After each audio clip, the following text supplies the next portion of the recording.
ભગવત સ્મરણ કરો.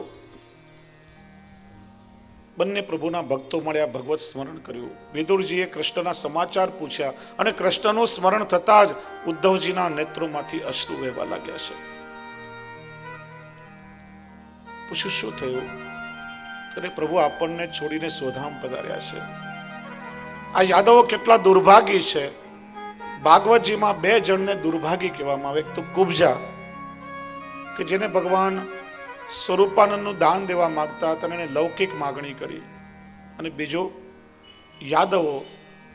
ઉદ્ધવજી કહે છે કે આપણા યાદવ કુળમાં ભગવાન શ્રી કૃષ્ણ જેવા યુગ પુરુષ અવતારી પ્રગટ થયા.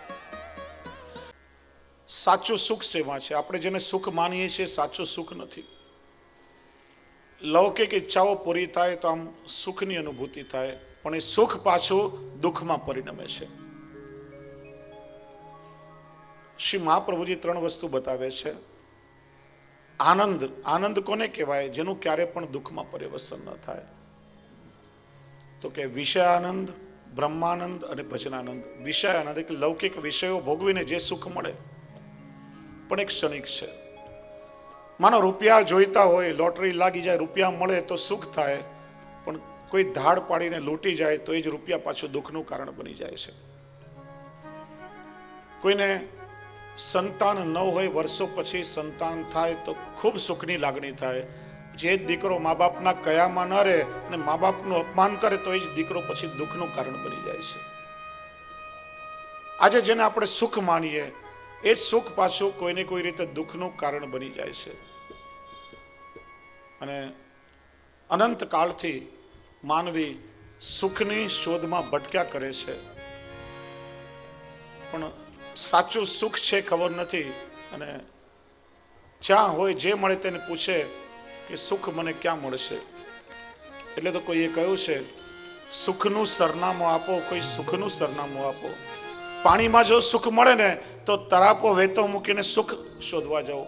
અરે એ સુખ જો આકાશમાં કંઈ હોય ને તો પાંખો ફેલાવી અને ઉડતો ઉડતો આકાશમાં સુખ મેળવવા માટે જાઓ. એ સુખ છે ક્યાં? એના ઘરનો રંગ કેવો છે, કઈ ગલીમાં રહે છે, એનો જાપો કેવો છે? અરે મને કોઈ સુખનું સરનામું તો બતાવો, એ સુખ મળશે ક્યાં?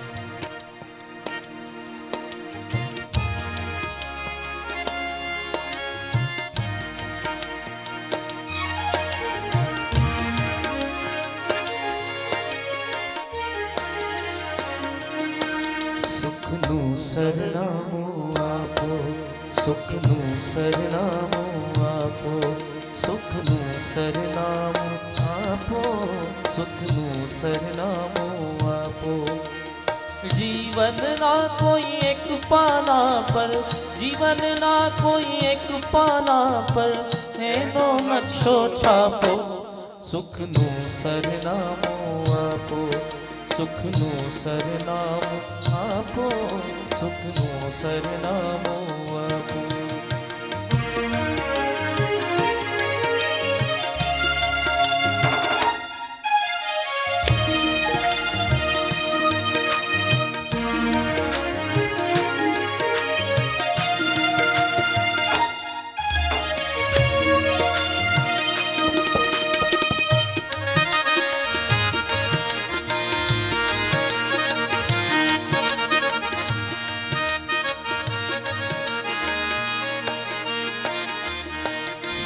સૌથી પહેલા એ સમજાવો ક્યાંથી નીકળવાનું, કઈ તરફ આગળ વધવાનું ને ક્યાં ક્યાં વળવાનું.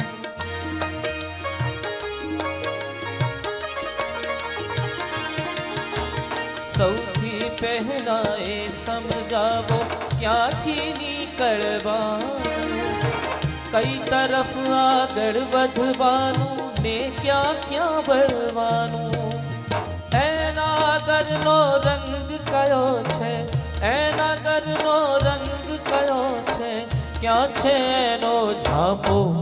સુખનું સરનામું આપો, સુખનું સરનામું આપો, સુખનું સરનામું આપો.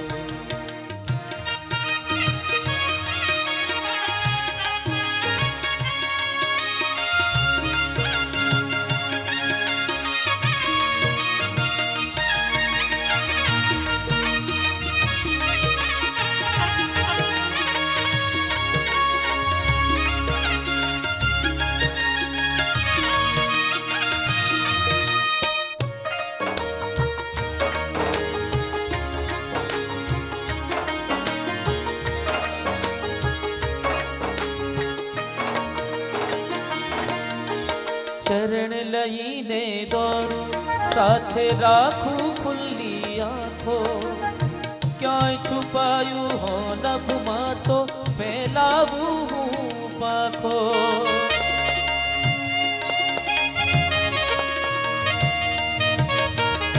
ચરણ લઈને દોડું, સાથે રાખું ખુલ્લી આંખો, ક્યાંય છુપાયું હો નભમાં તો ફેલાવું હું પાખો.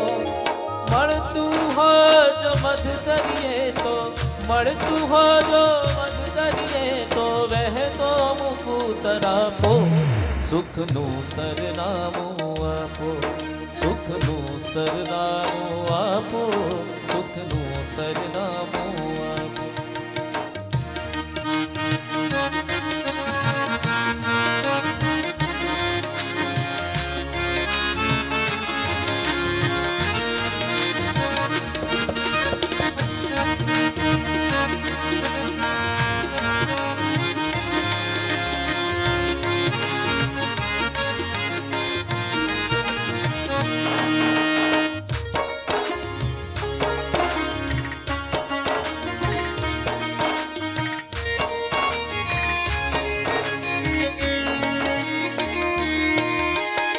કેટલા ગાઉં કેટલા યોજન કહો કેટલું દૂર, કેટલા ગાઉં કેટલા યોજન કહો કેટલું દૂર. ડગ મારું કે મારું છલાંગ કહો કેટલું દૂર, ડગ મારું કે મારું છલાંગ કહો કેટલું દૂર. મન અને મૃગ જળ વચ્ચેનું, મન અને મૃગ જળ વચ્ચેનું અંતર કોઈ કાપો, સુખનું સરનામું આપો, સુખનું સરનામું આપો, સુખનું સરનામું આપો. જીવનના કોઈ એક પાના પર, જીવનના કોઈ એક પાના પર એનો નકશો છાપો, સુખનું સરનામું આપો, સુખનું સરનામું આપો, સુખનું સરનામું આપો. સુખનું સરનામું આપો. સુખ ક્યાં છે જ કોઈને ખબર નથી. જીવનમાં આપણે શું મેળવવું છે, આપણું લક્ષ્ય શું છે એ ખબર નથી, અને દિશાહીન માનવીની જેમ આપણે ભટક્યા કરીએ છીએ. એકવાર એક ગામમાં સંત આવ્યા. એક વિદ્યાર્થી સંતને વંદન કરવા આવ્યો. સંતે પૂછ્યું, બેટા શું કરે છે? કે મહારાજ હમણાં એસએસસીમાં ભણું છું. એસએસસીમાં ભણીને શું કરીશ? સારા માર્કે પાસ થઈ ને પછી સાયન્સમાં એડમિશન લઈશ. માની લે એસએસસીમાં તું ફર્સ્ટ ક્લાસ ફર્સ્ટ પાસ થયો, તને સારામાં સારી સાયન્સની કોલેજમાં એડમિશન મળી, પછી શું કરીશ? કે 12મીમાં સારા માર્ક લાવીને પછી મેડિકલમાં એડમિશન લઈશ. માની લે 12મીમાં તો ફર્સ્ટ ક્લાસ પાસ થયો, તને દેશની સૌથી સારી મેડિકલ કોલેજમાં એડમિશન મળી ગયું, પછી શું કરીશ? તો એક સારો સર્જન ડૉક્ટર બનીશ. કે માની આ દેશનો સૌથી મોટો એક સારો સર્જન ડૉક્ટર બની ગયો, પછી હું મારી પોતાની એક હોસ્પિટલ બનાવીશ. કે માની લે આધુનિક સુવિધાઓ સાથે તારી એક અદ્યતન હોસ્પિટલ બની ગઈ, પછી હું લગ્ન કરીશ. માની લે દેશની સૌથી સુંદર કન્યા સાથે તારા લગ્ન થઈ ગયા, પછી મને બાળકો થાય, કે પછી સાંભળી પેલો કંટાળી ગયો કે પછી શું? પછી હું મરી જઈશ. કે મરવા માટે તારે આટલું બધું કરવું પડે? અમારે ત્યાં તો લોકો એમને મરી જતા હોય. મરવા માટે જો આ બધું કરવાનું હોય તો આ બધી મહેનત કરવાનો મતલબ શું? જીવનમાં શું મેળવવું છે, આપણું લક્ષ્ય શું, સાચું સુખ શેમાં રહેલું છે એ જીવને ખબર નથી. એટલે તો કહે છે, મિલતા હે સચ્ચા સુખ કેવલ ભગવાન તુમ્હારે ચરણો મેં. પ્રભુના ચરણમાં અને શરણમાં ગયા પછી કેવલ સુખ જ સુખ છે. આગળ વર્ણન કરે છે, બ્રહ્માજી પૃથ્વીને જલમાં ડૂબેલી જોઈ, ઘણા સમય સુધી વિચાર કર્યો પૃથ્વીને કઈ રીતે બહાર કાઢું. ત્યાં બ્રહ્માજીની નાસિકાના છિદ્રમાંથી અંગુષ્ઠ જેટલું વારાહ ભગવાનનું સ્વરૂપ પ્રગટ થયું, અને બહાર નીકળતા જ હાથી જેવું મોટું વિરાટ રૂપ ધારણ કર્યું. પાતાળમાં જઈ હિરણાક્ષને યુદ્ધમાં મારી અને પૃથ્વીને મુક્ત કરી મનુ શત્રુપાને સોંપી. હિરણાક્ષના જન્મની કથા કહી કે સાયંકાળ હતો. કશ્યપ મુનિ ધ્યાનમાં બેસવા જતા હતા અને એ સમય એમના પત્ની દીતિ 16 શણગાર સજી લૌકિક સુખની કામના લઈને આવ્યા. લૌકિક સુખની માગણી કરી. કશ્યપ ઋષિ ચમક્યા, દેવી તમે આ શું કરો છો? આ સાયંકાળ છે. અસ્ત થતા સૂર્યનું તેજ પણ ક્ષીણ થઈ જાય છે અને ઉગતા ચંદ્રનું તેજ પણ ક્ષીણ હોય. સૂર્ય એટલે આત્મબળ, ચંદ્ર એટલે મનોબળ. સાંજનો સમય એવો છે, આખો દિવસ પરિશ્રમ કરવી, માણસનું આત્મબળ પણ ક્ષીણ થઈ જાય, મનોબળ પણ ક્ષીણ હોય. અને એ સમયે જો તમે મને વિચલિત કરશો તો અનાચાર થઈ જશે. દેવી તમે સંયમ રાખો. લાખ મનાવા છતાં ન માન્યા અને મોહવશ અનાચાર થઈ ગયો. કશ્યપ બોલ્યા, હે દેવી, ખૂબ સમજાવવા છતાં તમે માન્યા નહીં. લૌકિક સુખને માટે તમે મારો સંયમ ખોયો, ભગવત સ્મરણથી દૂર કરી મને વિષયમાં પ્રેર્યો. માટે જાઓ, તમારા કોખથી 2 રાક્ષસો જન્મ લેશે. અને એ જ સમયે હિરણાક્ષ અને હિરણ્યકશ્યપો દીતિના ગર્ભમાં પડ્યા છે. જો આ સાંજનો સમય એવો છે કે માણસનું મનોબળ, આત્મબળ, ઇન્દ્રિયો બળ ક્ષીણ હોય છે. ના, સાંજનો સમય એવો છે કે માનવીના મનમાં કામના પ્રગટ થાય છે અને અડધી રાત્રિએ કામ જાગૃત થાય છે. અને એટલા માટે સાંજના સમયે વૈષ્ણવ શ્રી યમુનાજીનું આરાધન કરે, કારણ કે શ્રી યમુનાજી સૂર્યના પુત્રી છે. અને શ્રી યમુનાજીનું સ્મરણ કરવાથી, ભગવત સ્મરણ કરવાથી ચિત્ત લૌકિકમાં ભટકતું નથી અને આત્મબળ અને મનોબળ મજબૂત થાય છે. આગળ કહેશે, આ હિરણાક્ષ અને હિરણ્યકશ્યપો અસુરની યોનિમાં શા માટે આવ્યા? કે છે સનત કુમારો વૈકુંઠના 6 દ્વાર ઓળંગી 7મે દ્વારે પ્રભુને મળવા જતા હતા. ત્યાં જય વિજય નામના દ્વારપાળો એ રોક્યા. જો જય અને વિજય પ્રભુ સુધી પહોંચતા રોકે. આપણા જીવનમાં પણ આપણને બહુ યશ મળતો હોય, બધી વસ્તુમાં જય અને વિજય મળે, એ જ આપણી અંદર અહંકાર લાવે અને પ્રભુ સુધી પહોંચતા આપણને અટકાવે છે. 3 વાર સનત કુમારોએ વિનંતી કરી, અમે પ્રભુના ભક્તો છીએ, પ્રભુનું નામ સ્મરણ કરતા કરતા નિર્વાહ કરીએ છીએ, શા માટે અમને રોકો છો? પણ જય વિજય માન્યા નહીં, એમને રોક્યા.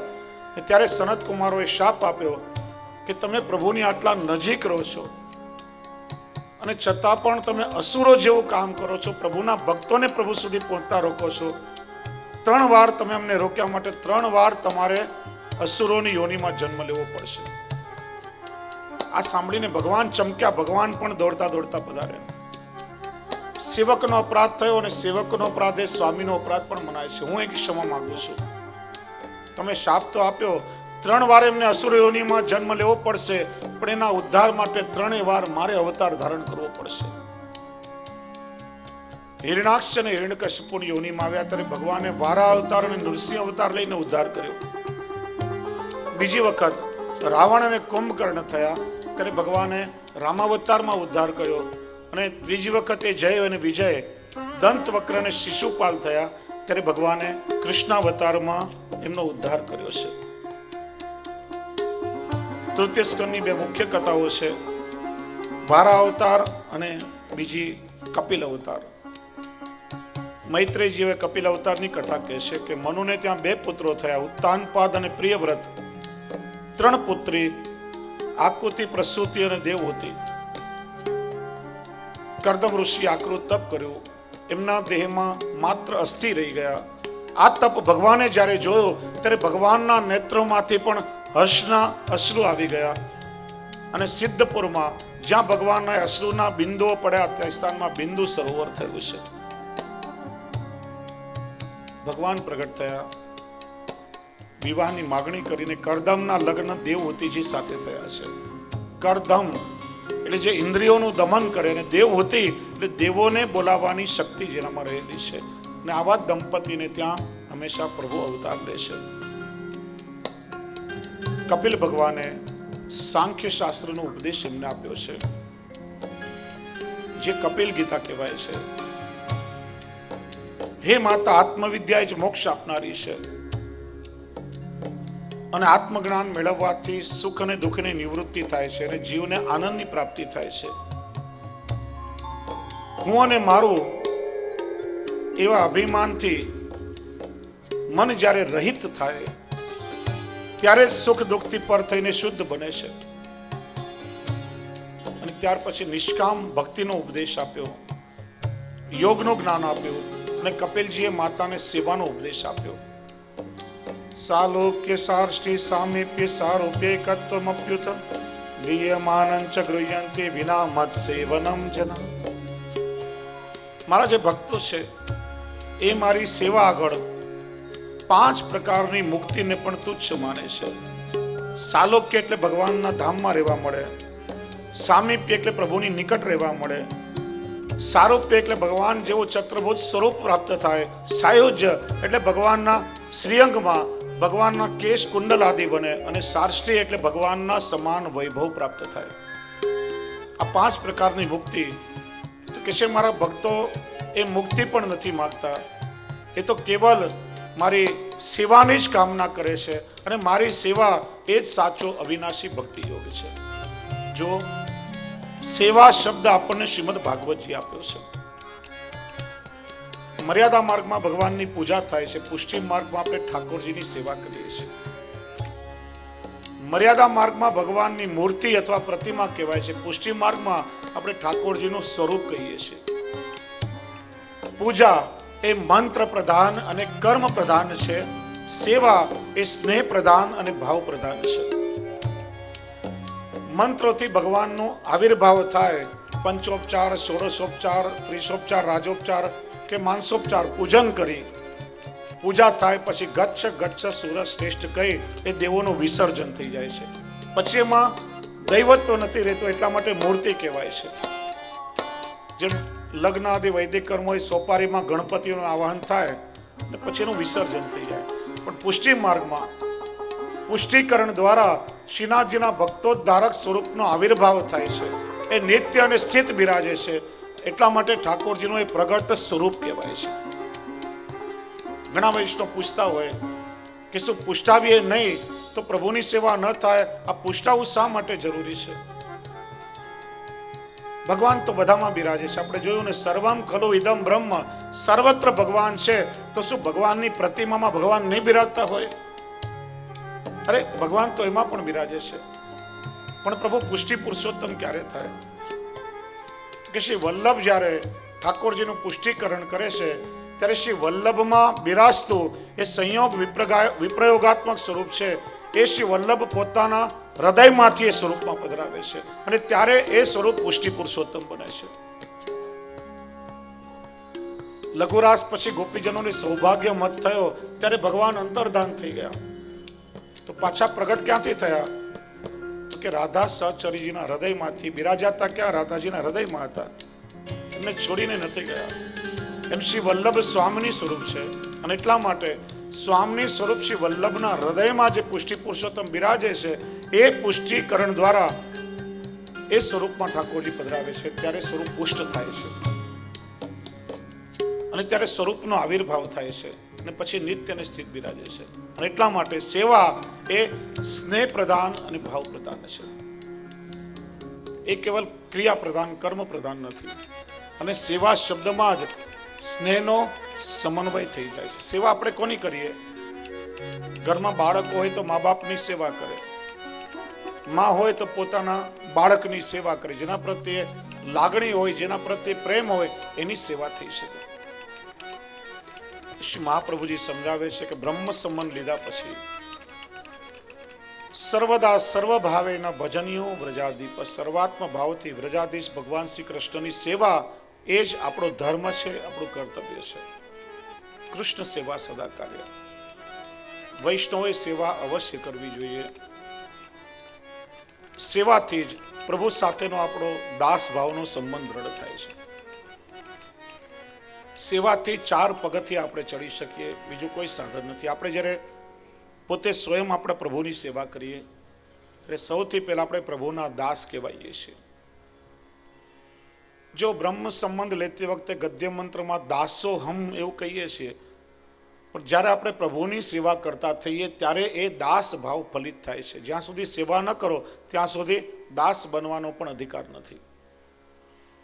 દાસ ભાવથી પ્રભુની સેવા કરતા કરતા જીવ જ્યારે ઠાકોરજીના શ્રમ અને સુખનો વિચાર કરવા લાગે, અમુક વસ્તુથી મારા પ્રભુને પરિશ્રમ થશે, આ કરીશ તો એનાથી મારા પ્રભુને પ્રસન્નતા થશે, એમ પ્રભુની સુખરૂપ સેવા કરે ત્યારે દાસમાંથી સેવક કહેવાય છે. સેવક કોને કહેવાય? જે નિરંતર પોતાના સ્વામીના સુખનો વિચાર કરે. એ જ રીતે સ્નેહથી પ્રભુની સેવા કરતા કરતા એક સમય પછી એવો આવે કે જે ઠાકોરજીનું ચિત્ર સ્વરૂપ કે બાળ સ્વરૂપ કે કિશોર સ્વરૂપની સેવા તમે કરી રહ્યા હોય, એમાંથી ઠાકોરજીનું સ્વરૂપ સાક્ષાત પ્રગટ થઈ જાય, તમારા ખોળામાં આવીને બિરાજે અને માખણ મિશ્રી માગી માગીને રોગે, ત્યારે એવા જીવને આપણે ત્યાં ભગવદીય કહેવાય છે, જેને અનુભવ થયો છે.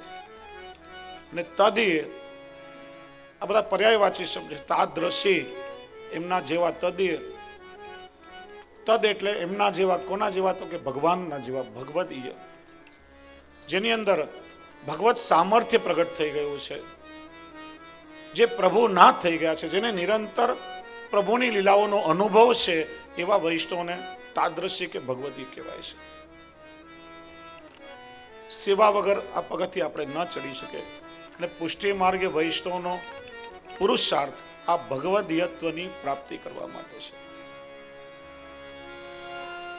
અને બીજું, ભક્તિ માર્ગના 4 પગથિયા, પ્રેમ, આસક્તિ, વ્યસન અને તન્મયતા, એ પણ પ્રભુની સેવા દ્વારા જ તમે સિદ્ધ કરી શકો. આ બહુ જ વૈજ્ઞાનિક સંદર્ભ છે. પ્રભુની સેવા આપણે જ્યારે જાતે કરીએ, સ્વયં કરીએ, જો હવેલીમાં આપણે દર્શન કરવા જઈએ છીએ, શા માટે? કે હવેલી એટલે નંદાલય, જે આપણા ગુરુદેવનું શ્રી વલ્લભનું નિજગ્રહ છે, અને શ્રી વલ્લભના ગ્રહમાં પ્રભુની તે બિરાજે છે. હવેલીમાં દર્શન કરવા જઈએ તો આપ સેવા કરી શીખવે શ્રી હરિ. તો શ્રી વલ્લભ કઈ રીતે ઠાકોરજીની સેવા કરે, કઈ રીતે લાડ લડાવે, ઋતુ અનુસાર સેવામાં કઈ રીતે પરિવર્તન, એનું જ્ઞાન આપણને હવેલીમાં દર્શન કરવા જઈએ ત્યારે મળે.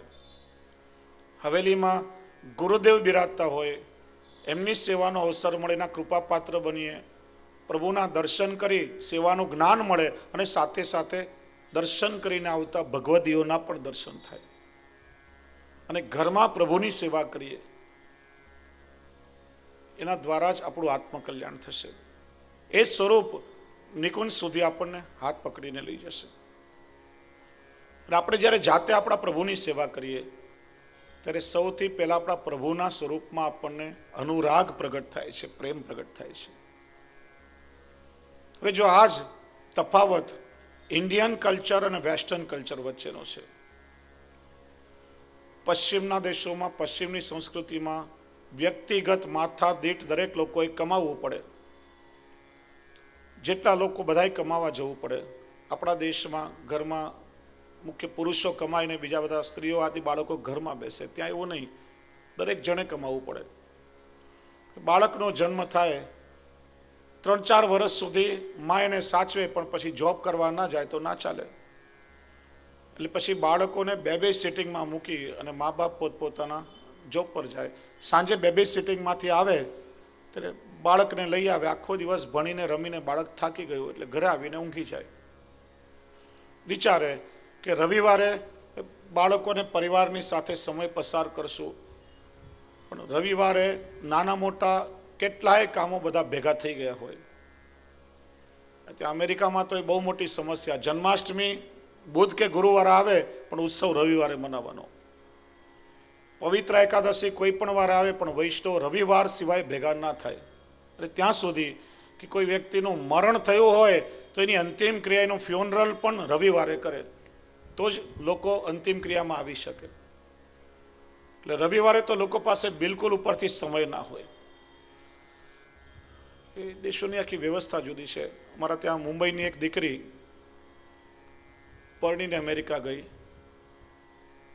પછી ન્યૂ જર્સીમાં એને ત્યાં હું પધરામણી ગયો ત્યારે એને પોતાની વ્યથા કહી કે મુંબઈમાં હતા અને આપણા દેશમાં બહુ સુખી હતા. ભલે પૈસો ઓછો હતો, પણ સુખેથી જીવી શકતા હતા. અહીંયા પૈસો છે પણ લોકો પાસે સમય નથી, મનની શાંતિ નથી. પછી એને વાત કરી, દર રવિવારે એટલા બધા કામ હોય, આખા અઠવાડિયાની રોટલી રવિવારે બનાવી અને મોટો થપ્પો બધો ફ્રોઝનમાં મૂકી દેવાનો, કારણ કે દરરોજ સમય ન હોય, વહેલા સવારે ઉઠીને જોબ પર જવું પડે, અને પછી દરરોજ કામ પરથી આવે અને માઇક્રોવેવમાં ફ્રોઝનમાંથી રોટલી કાઢી માઇક્રોવેવમાં ગરમ કરીને બધું ખાવાનું. આપણા દેશમાં તાજું ખાવા મળતું હતું. પછી રવિવારે બાળકો માટે મા બાપને સમય ના હોય.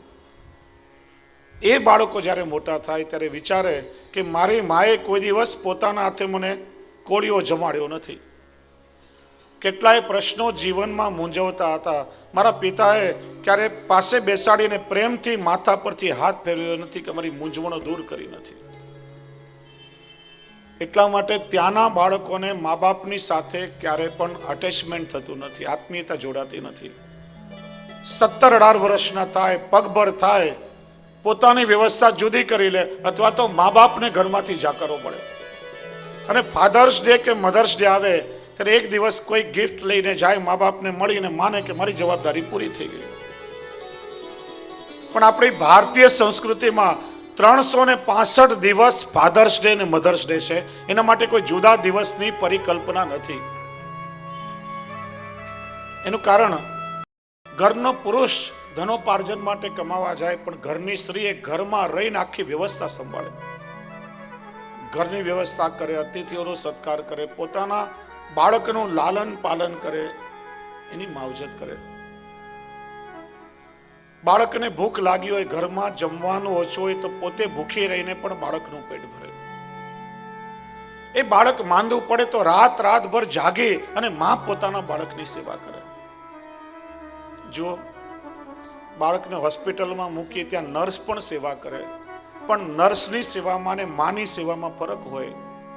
ઘડિયાળમાં 8 વાગે એટલે નર્સ કે મારી ડ્યુટી પૂરી થઈ, હવે બીજી આવશે, સંભાળશે. પણ માની ડ્યુટી એરાઉન્ડ ધ ક્લોક ચાલતી હોય ને માની ડ્યુટી કોઈ દિવસ પૂરી થતી નથી. જ્યાં સુધી બાળક સાજું ન થાય, દિવસ રાત જાગીને મા બાળકની સેવા કરે છે. એટલા માટે જ પોતાના હાથે પોતાના બાળકને સ્નાન કરાવે, તેલ નાખે, વાળ ઓળી દે. કે છે ને કે દુનિયાનું સૌથી કદરૂપું બાળક એની મા માટે દુનિયાનું સૌથી સુંદર બાળક હોય. વારે વારે પોતાના બાળકોને નિરખવાનું માને ગમે, એને વાત્સલ્ય પ્રગટ થાય અને બાળકને પણ મા બાપની સાથે અટેચમેન્ટ થાય છે. એમાં આપણે જ્યારે આપણા ઠાકોરજીની સેવા આપણા હાથે કરીએ ત્યારે પ્રથમ તબક્કે આપણને પ્રભુમાં પ્રેમ પ્રગટ થાય છે. प्रेम आसक्ति में परिणमे છે. और आसक्ति किसे कहते हैं? जो आ सकती है मगर जा नहीं सकती. प्रभु में एक बार आसक्ति थी जाए, ज्यां सुधी दर्शन न थाय ત્યાં સુધી મનમાં તાલાવેલી લાગેલી રહે, તાપ ક્લેશ, અરે ક્યારે પ્રભુના દર્શન થશે, ક્યારે હું સન્મુખ થઈશ, અરે મારો એવો શું દોષ છે કે આજે પ્રભુની સન્મુખ નથી થઈ શક્યો. એ આસક્તિ, પ્રેમ અને આસક્તિ એ સાધન અવસ્થા છે. અને જીવ પછી જ્યારે વ્યસન અવસ્થા એ પહોંચે ત્યારે સતત પ્રભુનો અનુભવ એ જીવને થતો રહેશે. પ્રેમ, આસક્તિ, વ્યસન અને પછી તન્મયતા, પ્રભુની સાથે જીવનું તાદાત્મ્ય થઈ જાય છે. વ્યસન અવસ્થા પુષ્ટિ માર્ગની ફલ દશા છે. અને લૌકિકમાં વ્યસન શબ્દ તો તમે ઘણી વાર સાંભળ્યો હશે. સંસ્કૃતમાં વ્યસન એટલે દુઃખ, વ્યસન એટલે બંધાણ. કોઈ વ્યક્તિ જ્યારે બંધાણી થાય તો પછી એના વગર ના ચાલે, આમ એવી તડપ લાગે. તમે જો વ્યસન કોને કહેવાય?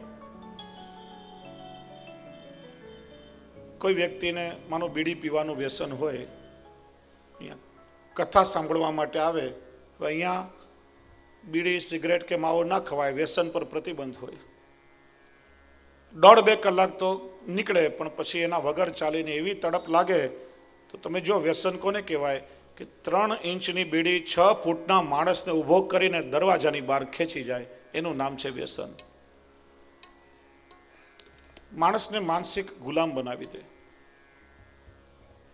પણ આ તો લૌકિક વ્યસન છે. પણ પુષ્ટિ માર્ગમાં વ્યસન અવસ્થા છે.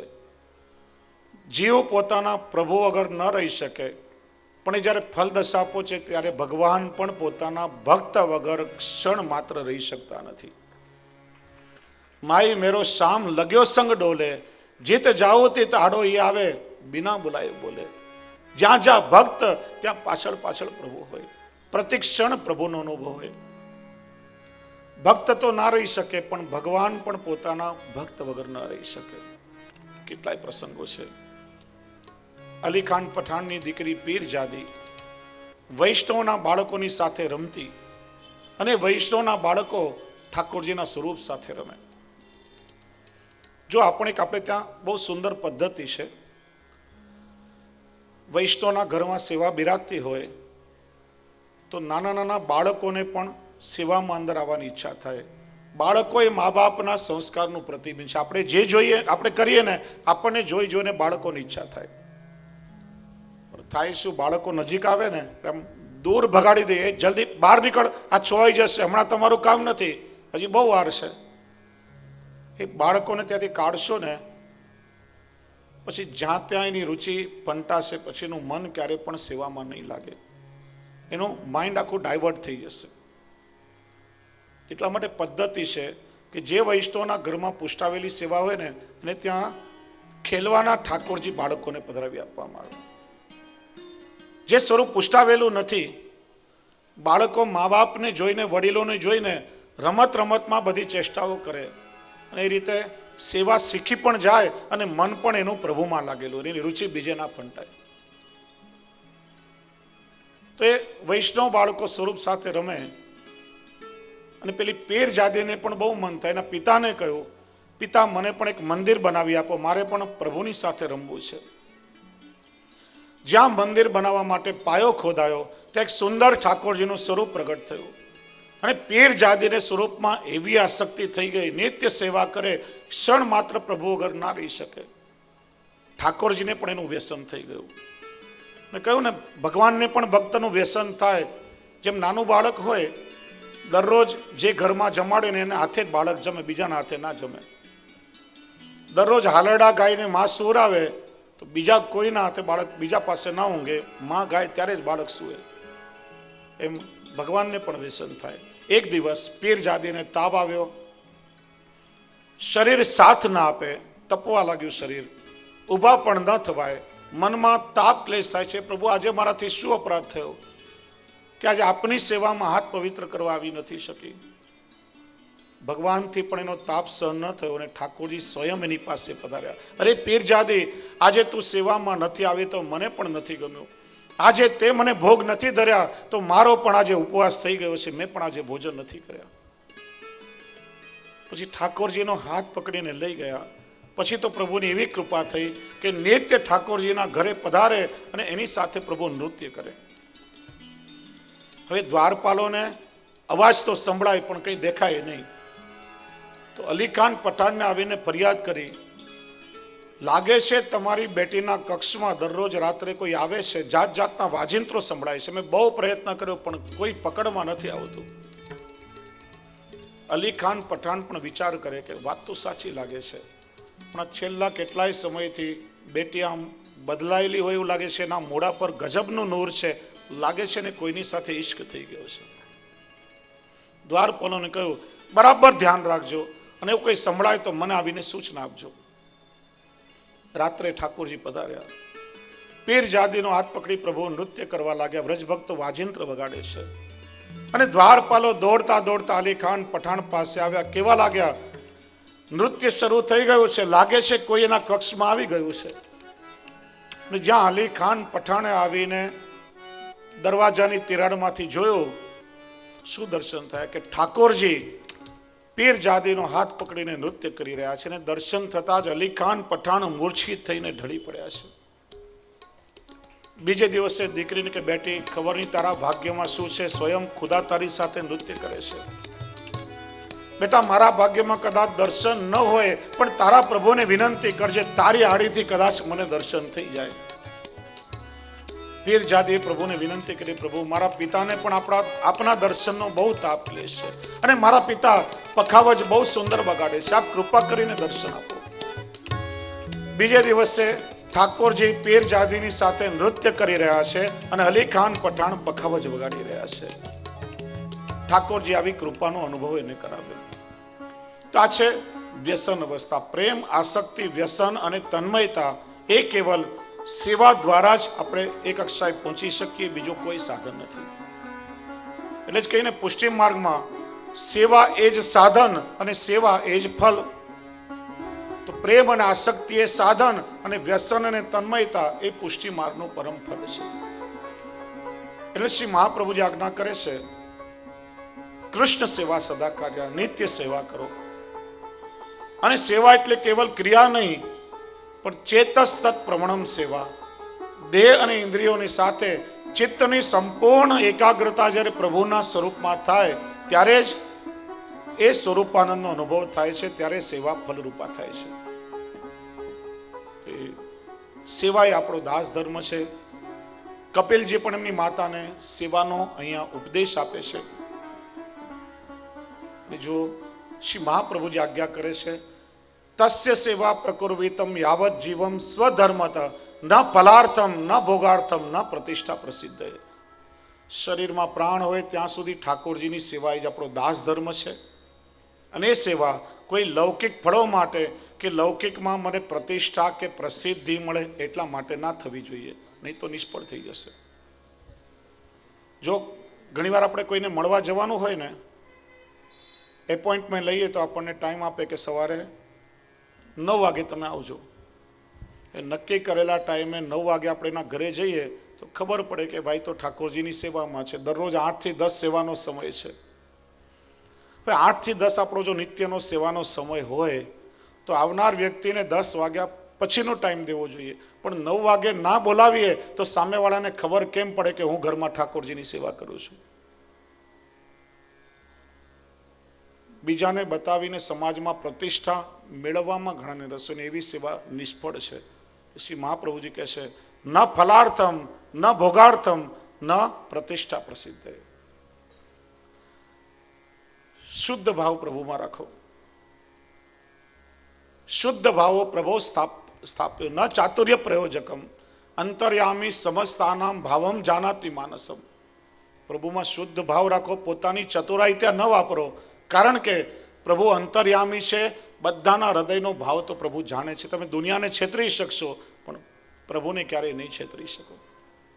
એટલે શુદ્ધ ભાવથી, સ્નેહથી ઘરમાં તમે પ્રભુની સેવા કરો. જે કંઈ તમારાથી બને, મિશ્રી ધરો, દૂધગર ધરો, ધીરે ધીરે આગળ વધવાનો પ્રયત્ન કરો. અને સેવા દ્વારા જ એ ફલદશા પ્રાપ્ત થશે. જો છેલ્લે એક વસ્તુ એ સમજાવું, મેં કહ્યું તેમ ઘણા વૈષ્ણવો ભયના કારણે સેવાથી વિમુખ રહે છે. આચાર વિચાર પાડવો પડશે, આ કરવું પડશે, આ બધી ઝંઝટ છે. એ મેં આગળ તમને સમજાવ્યું કે શા માટે પાડવા જોઈએ. એ હિન્દુ માત્ર માટે કહેવાયેલી વાત છે. અને ઘણા લોકો એમ વિચારતા હોય કે ઠાકોરજીની સેવા જો કરશું, જુદો ખર્ચો ઘરમાં કરવો પડશે, જુદી વ્યવસ્થા કરવી પડશે, આવી મોંઘવારીમાં ત્યાં ઠાકોરજીની સેવા પોસાય, અને એટલા માટે સેવાથી વિમુખ રહેતા હોય છે. તો એવા વૈષ્ણવ, એને વલ્લભદાસજી નામના એક ભક્ત કવિ એક બહુ સુંદર કીર્તનમાં સંભળાવ્યું છે. આ કીર્તન તો ખરેખર એટલું અદ્ભુત છે કે વૈષ્ણવોએ દરરોજ એને વાગોળવું જોઈએ. બહુ સુંદર પંક્તિઓ છે. પ્રભુ સેવા કો ખર્ચ ન લાગે, અપનો જીવન સુફલ કર મૂરખ, ક્यों તું ડર पे અભાગે, પ્રભુ સેવા કો ખર્ચ ન લાગે. પ્રભુ સેવા લખવું હોય તો લખી લેજો. અદ્ભુત શબ્દો છે. લાગે પ્રભુ સેવા કો ખર્ચ ન લાગે, અપનો જન્મ સુફલ કર મૂરખ, અપનો જન્મ સુફલ કર મૂરખ, ક્यों डर पे अभागे, प्रभु सेवा को खर्च न लागे, उदर भरन को करो रसोई, उदर भरन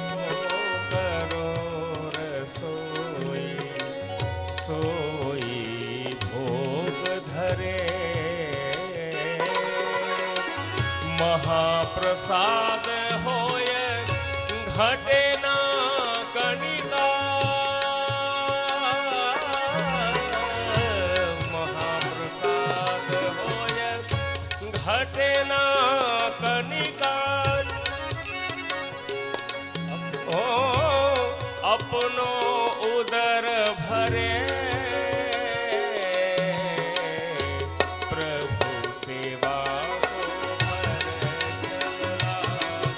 બહુ સુંદર કહ્યું, ઉદર ભરન કો કરો રસોઈ સોઈ ભોગ ધરે, और મહાપ્રસાદ હોય ઘટે ન કણિકા और अपनो ઉદર ભરે. પેટ ભરવા માટે દરરોજ આપણે ઘરમાં રસોઈ કરીએ છીએ કે નહીં? કરો છો કે નહીં? ના થતી હોય હાથ ઊંચો કરો ઘરમાં. રવિવારની વસ્તુ જુદી છે. મારા મુંબઈમાં લગભગ ગુજરાતીઓ રવિવારે ઘરમાં રસોઈ થાય નહીં, 1.5 કલાક હોટલમાં લાઈનમાં ઉભા રહે. ઠાકોરજીની દર્શનમાં અડધો કલાક લાઈનમાં ઉભા રહેવું પડે તો જોર પડે, પણ 1.5 કલાક પહેલા હોટલની લાઈનમાં ઉભા રહે. કે છે ઉદર ભરણ કો કરો રસોઈ, પોતાનું પેટ ભરવા ઘરમાં રસોઈ કરીએ છીએ, સોઈ ભોગ ધરે. એ ઠાકોરજીને ધરવાની છે, જુદો ખર્ચો કરવાની જરૂર ક્યાં છે? અને પ્રભુને ભોગ ધરશો તો શું થશે? મહાપ્રસાદ હોય ઘટે ન કણિકા और अपनो ઉદર ભરે. ઠાકોરજી જો રોક્ષ છે, પ્રભુજીને અંગીકાર કરે છે, આવતીકાલે વિસ્તારથી સમજાવીશ. પ્રભુજીને અંગીકાર કરે સ્વયં ભગવદ રૂપ બની જાય છે. અને ઠાકોરજી આરોગ્ય એટલે મહાપ્રસાદ થઈ ગયો. અને મહાપ્રસાદ ક્યારે પણ ખૂટતો નથી. આપણું તો પેટ ભરાય, પણ કેટલાય વૈષ્ણવોનું સમાધાન પણ એ મહાપ્રસાદમાંથી થઈ જાય. ઘણી વાર અનુભવ કર્યો છે. 15-16 વર્ષ પહેલા અમારા અમરેલીના યુવક મંડળે એક મનોરથ કર્યો કે આપણે ધરાઈ સુધી પદયાત્રા કરીએ, ચાલતા જઈએ. કોઈ માનતા નહીં, એક ભાવ કે રસ્તામાં સત્સંગ થાય અને સાથે યુવા વર્ગ બધો જોડાય. લગભગ 1200 થી 1300 યુવાનો સાથે જોડાયા. વિચાર્યું કે 27 કિલોમીટર ચાલીને જવું પડે, કોઈ ગરડા વૃદ્ધ તો નહીં આવે. ઠાકોરજી પછી જો બીજો એક વિવેક સમજાવો કે કોઈ નિશ્ચિત સંખ્યામાં ઘરમાં સામગ્રી બનાવવાની હોય તો એવું કહેવાનું કે ઠાકોરજી પછી આટલા વૈષ્ણવ પ્રસાદ લેશે. સીધે સીધું કહીએ કે 15 માણસની રસોઈ ઘરમાં બનાવો તો ઠાકોરજીને ક્યારે પણ રોકશે નહીં, કેમ કે પ્રભુ માટે નહીં, એ તો 15 માણસો માટે થઈ માનસિક રૂપે ઉચ્છિષ્ટ થઈ જાય છે. એટલે નિશ્ચિત સંખ્યામાં જ્યારે સામગ્રી બનાવવાની હોય તો એમ કહેવાય કે ઠાકોરજી પછી આજે આટલા વૈષ્ણવ પ્રસાદ લેશે. તો લગભગ ઠાકોરજી પછી 1200 વૈષ્ણવની વ્યવસ્થા કરીને આસપાસ ગામમાં લોકોને ખબર પડી કે મહારાજશ્રી સાથે પધારે છે, તો 4500 જેટલા વૈષ્ણવ પદયાત્રામાં જોડાયા. ભાવનગરથી 5-1 બસો પણ આવી. કાર્યકર્તાઓ મૂંઝાયા કે મહાપ્રસાદની વ્યવસ્થા પ્રભુ પછી 1200 જણની છે, ના તો 5-1000 વૈષ્ણવ થયા, કરવું શું? મેં કહ્યું કે તમારે જમાડવા છે કે પ્રસાદ લેવડાવવો છે? જો જમાડવા હોય તો બીજી રસોઈ ચાલુ કરી દો બનાવવાનું, અને મહાપ્રસાદ લેવડાવવાનો હોય તો ચિંતા કરવાની જરૂર નથી. તમને આશ્ચર્ય થશે, 1200 જણની વ્યવસ્થા કરી, એમાંથી 5000 વૈષ્ણવે મહાપ્રસાદ લઈ લીધો અને 200-300 બીજા લઈ શકે એટલો મહાપ્રસાદ વધ્યો. મહાપ્રસાદ હોય ઘટે ન કણિકા और अपनो ઉદર ભરે. ઘરમાં તો રસોઈ થાય જ છે, એ જ ઠાકોરજીને ભોગ ધરી અને એ જ મહાપ્રસાદ લઈએ તો આમાં જુદો ખર્ચો ક્યાં કરવાનો છે? આગળ કહે છે, મીઠો જલ પીવન કો લાએ, મીઠો જલ પીવન કો લાએ, તામે ઝારે ભરે. મીઠો જલ પીવન કો લાય તામે જારી ભરે. આપણા માટે જે જલની વ્યવસ્થા આપણે કરીએ છીએ એમાંથી પ્રભુની જારી ભરવાની છે. આજે કુવાના જલથી જારી ભરાય, નળનું જલ છોવાઈ જાય, ડંકીનું જલ ના ચાલે, ફલાનું ના ચાલે, એ જડવાદમાંથી આપણે લોકો બહાર નીકળતા જ નથી. શ્રી મહાપ્રભુજીએ કયા ગ્રંથમાં એવી આજ્ઞા કરી છે કે અમુક જલથી જારી ભરાય ના જલ ના ચાલે? અત્યાગ્રહ કે અઠાગ્રહ આ તો ભક્તિ માર્ગમાં બાધક છે. અને આ અત્યાગ્રહ છે. ઠાકોરજીની સેવા એ સિદ્ધાંત છે. અને આચાર વિચાર આ બીજી બધી વસ્તુઓ સેવાના સહાયક સાધનો છે. આજે સિદ્ધાંતને ગૌણ બનાવી અને સાધનોને આપણે વધારે મહત્વ આપી દીધું, ત્યાં ભગવત સેવા ગૌણ બની જાય છે. આપણે જારીજી કયા ભાવથી ભરીએ છીએ? તમે કયા ભાવથી જારીજી ભરો છો? યમુનાજીના ભાવથી. ઘરમાં જે કોઈ જલની વ્યવસ્થા હોય, ઠાકોરજીનો એક નળ જુદો રાખો, પવિત્રતા પૂર્વક એમાંથી ઠાકોરજીના જલની મથની ભરો અને લોટીજીમાંથી 2 બૂંદ યમુનાજીની પધરાવો, બધું જલ યમુનાજીનું સ્વરૂપે થઈ જશે. ઠાકોરજી નથી કુવાનું જલ રોકતા કે નથી નળનું જલ રોકતા, પણ પ્રભુ આરોગે છે યમુના જલ. જ્યાં સુધી કુવાને નળનો ભેદ હશે ને, પ્રભુ એને અંગીકાર નહીં કરે. ત્યાં ભાવ પ્રધાન છે. આપણા જીવન જીવવાના જે સાધનો છે એનાથી જ પ્રભુની સેવામાં પ્રવૃત્ત થઈ જવાનું છે. કંઈ જુદી એવી વ્યવસ્થા કરવાની આવશ્યકતા નથી. મીઠો જલ પીવન કો લાય તામે જારી ભરે. અને આગળ કહે છે અંગ ઢાકન કો ચાહીએ કપડા તામે સાજ કરે. પોતાના માટે કપડા જાત જાતના લઈ આવીએ છીએ, મોંઘા કપડા લાવીએ છીએ, 1/2 મીટર વધારે લઈ આવો એમાં ક્યાં જુદો વધારે ખર્ચ છે? એમાંથી ઠાકોરજીના વસ્ત્ર સાજ બધું બની જશે. પોતાના શરીરને ઢાંકવા જે કપડું લાવીએ છીએ એમાંથી જ પ્રભુના વસ્ત્રો બની જશે. કયો એવો મોટો જુદો ખર્ચ થઈ જવાનો છે? એટલે આગળ કહેશે ભક્ત કવિ,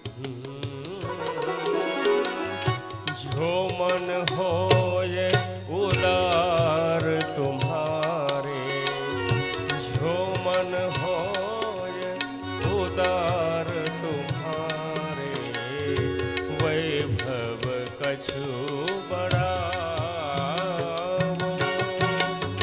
નહીં તો મોર ચંદ્રિકા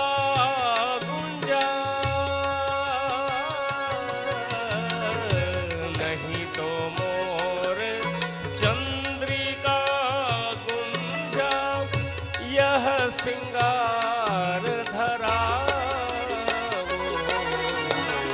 प्रभु सेवा खर्च लागे. જો મન હોય ઉદાર તુમારો તો વૈભવ કશું બળાવો, નહીં તો મોર ચંદ્રિકા ગુંજા ય શિંગાર ધરાવો. જો મનમાં ઉદારતા હોય, ઘરમાં દૈવી દ્રવ્ય હોય, અલૌકિક લક્ષ્મી હોય, સાધન હોય, તો આપણે પણ વૈભવથી પ્રભુની સેવા કરીએ. યથા દેહે તથા દેવે. આપણને જાત જાતના સુખ સગવડના સાધન જોઈએ છે તો આપણા પ્રભુ પણ પ્રકટ સ્વરૂપે બિરાજે છે. પ્રભુનો વૈભવ પણ વધારીએ. અને જો એવું ઘરમાં સાધન ન હોય, પછી આચાર્ય ચરણ આજ્ઞા કરે છે કરજો કરીને કે એવી રીતના કોઈ પણ પ્રકારે પ્રભુ માટે વૈભવ ન વધારો. પ્રભુ સાધન સંપત્તિના ભૂખ્યા નથી, પ્રભુ ભાવના ભૂખ્યા છે. કેવલ મોરપીંછની ચંદ્રિકા અને ગુંજામાળા ધરી 2 ટોક મિશ્રીના ધરશો ને તો પણ ઠાકોરજી 56 ભોગ માનીને અંગીકાર કરશે. પદ્મનાભ દાસ દ્રવ્ય નહીં તો એક મુઠ્ઠી છોલા ધરતા હતા. એમણે તો વિનંતી કરી, કૃપાનાથ મારા ઘરમાં પરિશ્રમ થાય છે, આપ આજ્ઞા કરો તો આચાર્ય ચરણને ત્યાં પાછા પધરાવી દઉં. ઠાકોરજી શું કહ્યું? ના પદ્મનાભ દાસ, મને તો તારા છોલા બહુ ભાવે છે, મારે તો અહીંયા તારા ઘરમાં જ રહેવું છે. જ્યાં ભાવ હશે ને ત્યાં પ્રભુએ 2 ટોક મિશ્રીને 56 ભોગ માનીને અંગીકાર કરશે. ને ભાવ નહીં હોય ને તો એ 56 ભોગ પણ તમારા સુના છે, પ્રભુને નહીં ગમે. તો નહીતર મોર ચંદ્રિકા ગુંજા ય શિંગાર ધરાવો, અત્તર ફૂલ ફલ જો કછ ઉત્તમ, પહેલે પ્રભુ ધર ફિર ખાવો. પ્રભુ ઉત્તમ વસ્તુના ભોગતા છે. જ્યાં કંઈ કોઈ સુંદર વસ્તુ દેખાય તો અમારા પ્રભુના લાયક છે, મારા પ્રભુને અંગીકાર કરાવો, એવો ભાવ મનમાં થવો જોઈએ. આપણા માટે તો જાત જાતનું બધું લઈ આવીએ છીએ. જો જે ઘરમાં પ્રભુ બિરાજતા હોય ને તો એ ઘરને ઠાકોરજી પણ પોતાનું ઘર માને છે. એ પરિવારના સભ્યોને ઠાકોરજી પણ પોતાના માને છે. મને હરિયાણી પરિવારની એક વસ્તુ બહુ ગમ્યું. રમાબેન 7 દિવસ માટે ઘર-બાર બધું બંધ કરીને અહીંયા આવ્યા, ઠાકોરજીને પણ સાથે અહીંયા પધરાવીને લાવ્યા છે. ઘરમાં કોઈ પ્રસંગ આવે ને, જેટલી પ્રસન્નતા, જેટલો આનંદ આપણને હોય ને એટલો પ્રભુને પણ હોય. પ્રભુ પણ વિચારે કે આજે મારા ઘરમાં પ્રસંગ આવ્યો છે. આ ઘરના લોકો સુંદર સુંદર મજાના નવા કપડાં પહેરશે તો મને પણ સુંદર વસ્ત્ર ધરાવશે. ઘરના લોકો સુંદર સુંદર વાનગીઓ બધી બનાવશે તો મને પણ સુંદર સામગ્રી ધરશે. મને પણ સાથે લઈને જશે. પણ દુઃખની વાત એ કે આપણે પ્રસંગમાં ઘરેથી બધા સજી ધજીને જઈએ અને ઠાકોરજીને જાપીજીમાં પધરાવીને પડોશીના ઘેર મૂકતા આવીએ. પ્રભુ તો આપણને પોતાના માને છે, પણ આપણે પ્રભુને પોતાના નથી માનતા. અને પછી આપણે કહીએ કે ઠાકોરજી અમારી સાથે વાતો કેમ કરતા નથી. તો પ્રભુ કેવી રીતે વાત કરે? પ્રભુને પ્રગટ જાણો, પોતાના નિજ સ્વરૂપે માનો, ત્યારે ઠાકોરજીની કૃપાનો અનુભવ થાય. કંઈક સારા રમકડા જોઈએ, મારા બચ્ચાને ગમશે, તરત જ ઈચ્છા થાય. સારી જોઈએ બજારમાં તો લાગે કે ઘરવાળી સવારથી રીસાઈ છે, સાડી લઈ જઈશ ને તો રાજી થઈ જશે. બેન વિચારે કે આ ટી શર્ટ મારા હસબન્ડને સારું લાગશે. આમ બધાને યાદ કરીને લઈ જઈએ. ક્યારે મનમાં થયું કે મારા પ્રભુ માટે બે ખિલોના પણ લઈને જાઉં? ઘરેથી જઈએ ત્યારે બધાને મળીને જઈએ, ક્યારે પ્રભુને વિનંતી કરીને ગયા કે પ્રભુ આપના કાર્ય માટે જઉં છું, બસ આપની કૃપાથી આવીશ. સાંજે આવીને બધાને મળીએ, આવીને સીધા પ્રભુને કોઈ દિવસ દંડવત કર્યા છે ખરા કે પ્રભુ આપની કૃપાથી હેમખેમ ઘરમાં આવી ગયું? પ્રભુ ઉત્તમ વસ્તુના ભોગતા છે. પ્રગટ માનો. કંઈક સુંદર સામગ્રી દેખાય તો મારા પ્રભુના લાયક છે એવો ભાવ રાખો. પ્રસંગ આવે છે કે વૈષ્ણવ જતા હતા, સુંદર ગુલાબ જોયું, વિચાર્યું કે શ્રીનાથજી બાવાને લાયક છે, ધરાવીશ તો પ્રભુ પ્રસન્ન થશે. ત્યાં બાદશાહનો સુબેદાર આવ્યો, વિચાર્યું કે આ ગુલાબ જો બાદશાહને આપીશ તો મને શિરપાવ આપશે. ભાવતોલ થયા છે.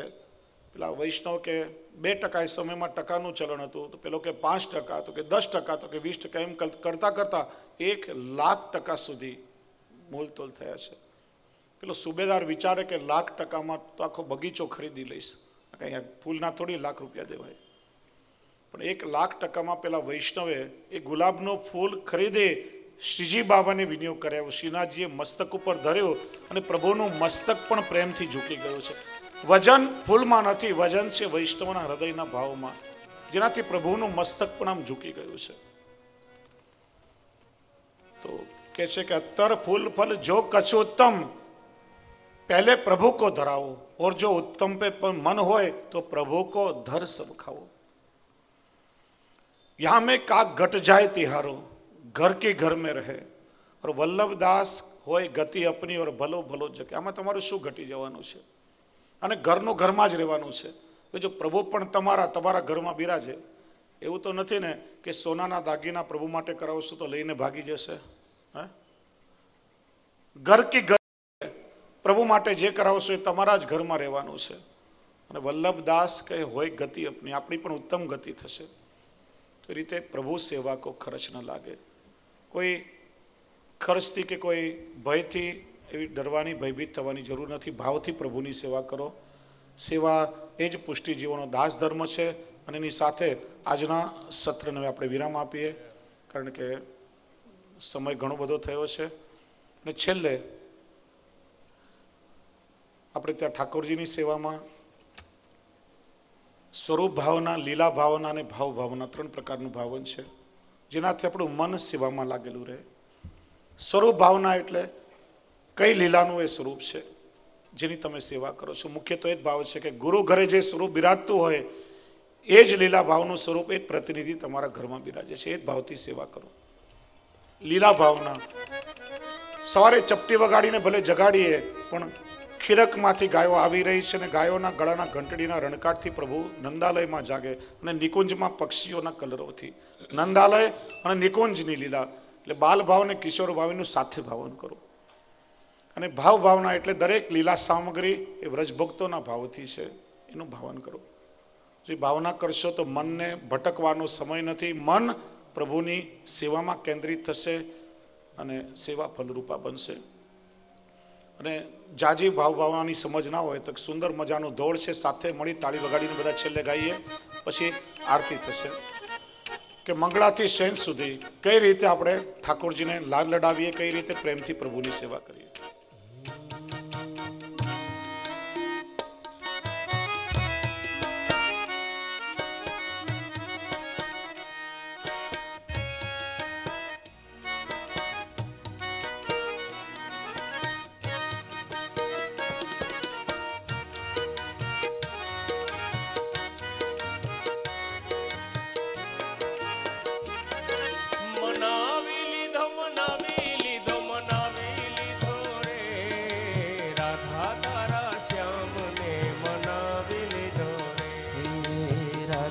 તારા શ્યામને મનાવી લીધો રે.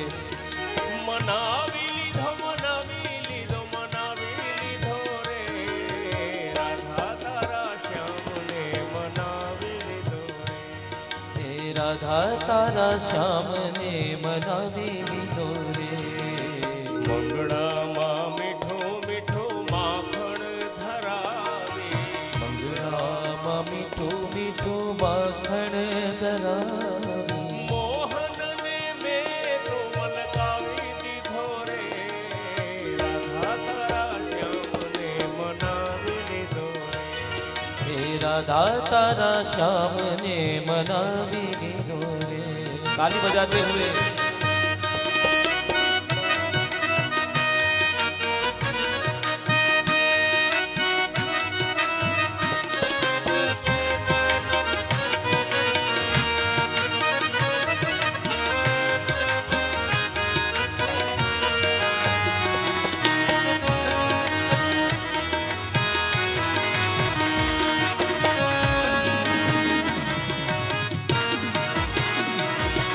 શૃંગારમાં સુંદર વાઘા ધરાવી. શૃંગારમાં સુંદર વાઘા ધરાવી. સાવરાને મેં તો સજાવી દીધો રે. રાધા તારા શ્યામને મનાવી લીધો રે. હે રાધા તારા શ્યામને મનાવી લીધો રે. પલના માવાલાને બાલ ભાવથી ખેલાવી. વદનામાં વાલાને બાલ ભાવથી ખેલાવી. લાલાને ખીલોને ખેલાવી દીધો રે. રાધા તારા શ્યામને મનાવી લીધો રે. રાધા તારા શ્યામને મનાવી લીધો રે.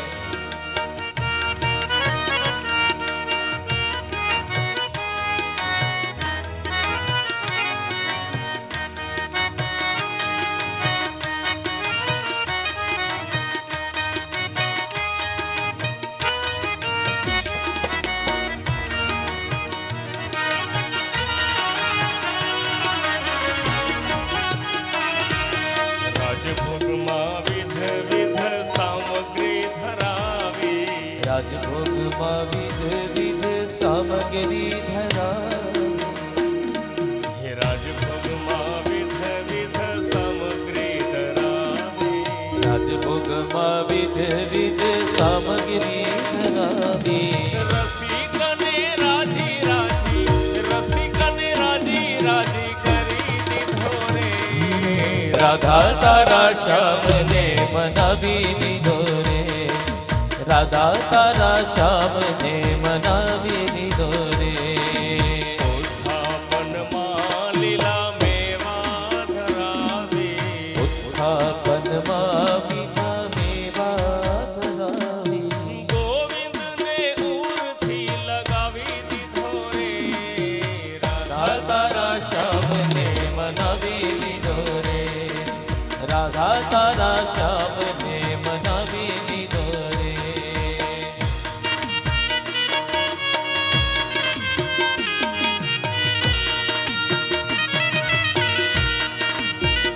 જય હો.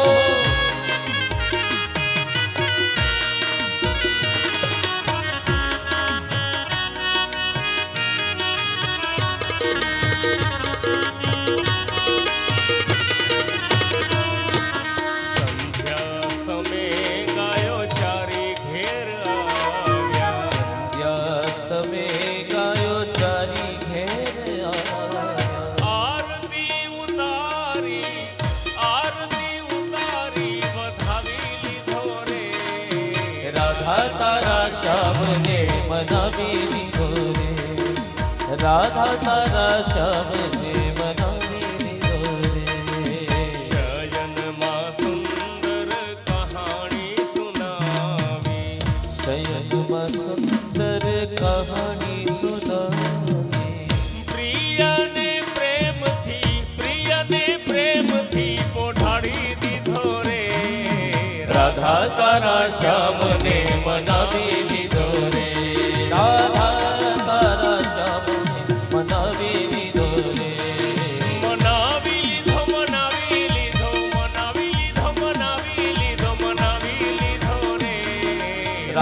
તારા શ્યામને મનાવી લીધો રે હે રાધા તારા શ્યામને મનાવી લીધો રે મનાવી લીધો, મનાવી લીધો, મનાવી લીધો, મનાવી લીધો રે.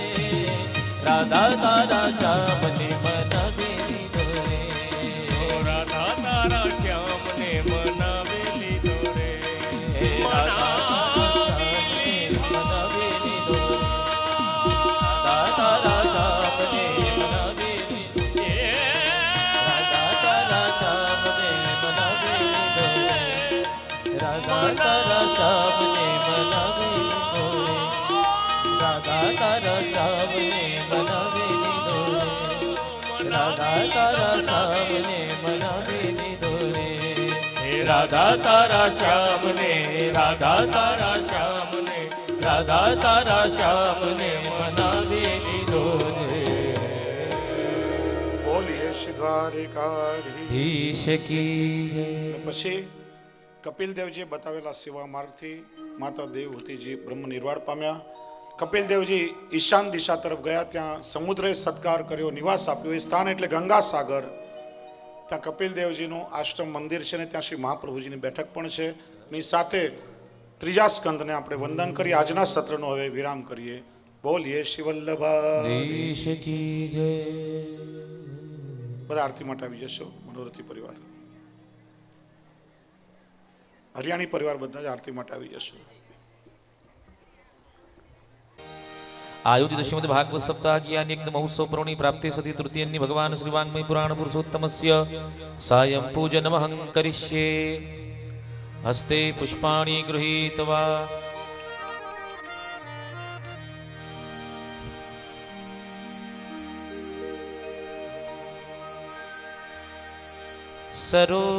सरोजनेत्राय कृपायुताय मन्दारमाला परिभूषिताय उदारहासायलसम्मुखाय नमोस्तु गोपीजनवल्लभाय. भगवते वाङ्मय पुराण पुरुषोत्तमाय नमः. सायं पूजनार्थे पुष्पाणि च समर्पयामि. भगवते वाङ्मय पुराण पुरुषोत्तमाय नमः. वायुवात्मकं धूपं परिकल्पयामि. तेजसात्मकं दीपकं परिकल्पयामि. अमृतात्मकं नैवेद्यं निवेदयामि. शुद्धजलेन सम्प्रोक्ष्य धैर्यवामप्रतिकृत्य ग्रासमुद्रां प्रदर्श्य भोजयेत्. ॐ प्राणाय स्वाहा, ॐ अपानाय स्वाहा, ॐ व्यानाय स्वाहा, ॐ उदानाय स्वाहा, ॐ समानाय स्वाहा. पुनः भोजयेत्. ॐ प्राणाय स्वाहा, ॐ अपानाय स्वाहा, ॐ व्यानाय स्वाहा, ॐ उदानाय स्वाहा, ॐ समानाय स्वाहा. उत्तराभूषणादिकं च समर्पयामि. यस्य प्रक्षालनमाचमनीयं नमस्कारान् समर्पयामि.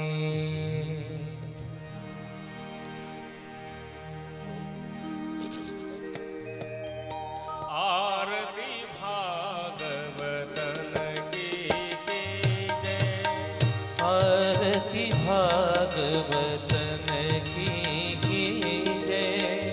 अपनो जन्म सफल कर लीजे. अपनो जन्म सफल कर लीजे. श्री वल्लभ विठल के पावन 84 और 252 इनके चरित्रामृत को लीजे. आरती भागवतन की जय. मोसोहु अधिक भक्त की पूजा. हरि भाखे यह और न दूजा. भक्त कृपा ते सब सुख लीजे. आरती भागवतन की जय. कली में हो सत्संग न दुर्लभ. करो वार्ता घर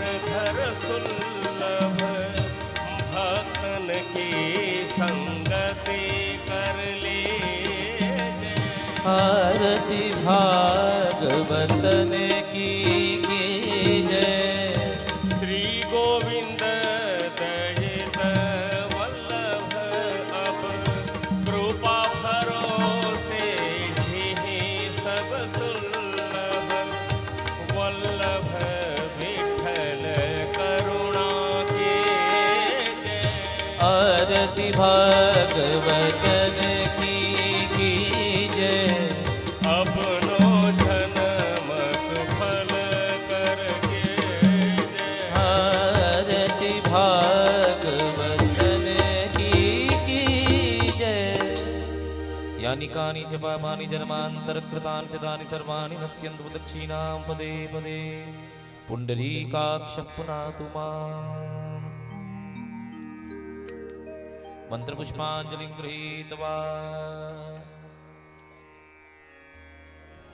ॐ जग्नेन जग्नमयजन्त देवास्तानि धर्माणि प्रथमान्यासन्नते हनाकं महिमानः सचन्दित्रपूर्वे साध्याः सन्ति देवाः।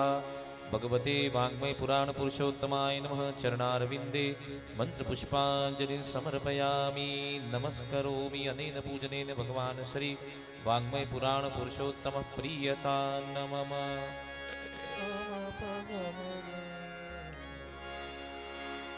दृढ़यिन चरणन केरो भरोसो। दृढ़यिन चरणन केरो। श्री वल्लभ नख चंद्र छटा बिन सब जुग माझ अंधेरो भरोसो। दृढ़ चरणन केरो। सदन और नहीं आ कहीं में जासु सूर कहा कहे द्विधा धरो बिना मोल को चेरो भरोसो। दृढ़ चरणन केरो। दृढ़यिन चरणन केरो भरोसो। दृढ़यिन चरणन। दृढ़यिन चरणन। दृढ़यिन चरणन केरो। श्री वल्लभाधीश की जय।